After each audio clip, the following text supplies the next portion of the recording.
Hello friends, ఈరోజు నేను మీకు వెరైటీ రెసిపీ చెప్తాను and that's so easy and energetic two.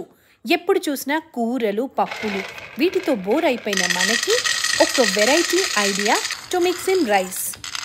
కొద్దిగా పల్లీల్ని తీసుకుని ఇలా షాలో ఫ్రై చేసుకోండి with 1 drop of oil and వాటిని ఇలా కొంచెం బ్రౌన్ అయిన తర్వాత పక్కన తీసి పెట్టుకుని అందులో గుప్పెడు వెల్లుల్లిపాయలు, కొన్ని ఎక్కువ పడతాయండి, అండ్ తర్వాత గుప్పెడు ఎండుమిర్చి, కారం మీరు తినే అంత, కొంచెం జీలకర్ర, వీటిని అన్నిటినీ జాగ్రత్తగా జార్లో వేసుకొని మొత్తం మిక్స్ చేసుకోవాలి.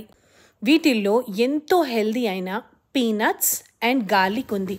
సో అందరి హెల్త్కి, మన బోన్కి చాలా మంచిది, ముఖ్యంగా లేడీస్కి చాలా మంచిది. ఇలా చూపించిన విధంగా గ్రైండ్ చేసుకుని అలా 2-3 టైమ్స్ గ్రైండ్ చేస్తే కానీ ఇది మెత్తగా అవ్వదు. చూసారు కదా, ఇలా చిన్న బౌల్లో తీసుకొని కొద్దిగా ఉప్పు వేయడం మర్చిపోకండి. తర్వాత ఇంకేంటండి ఆలస్యం, వేడి వేడి అన్నంలో అలా కొద్దిగా నూనె కానీ నెయ్యి కానీ వేసుకుని ఈ పొడిని కొద్దిగా వేసుకుని మిక్స్ చేసుకోండి. టేస్ట్ అద్దరిపోతుంది.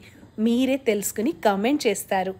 ఎలా అనిపించిందండి వెరైటీ రెసిపీ? బాగుంది కదా? తప్పకుండా ట్రై చేసి సబ్స్క్రైబ్ చేయండి.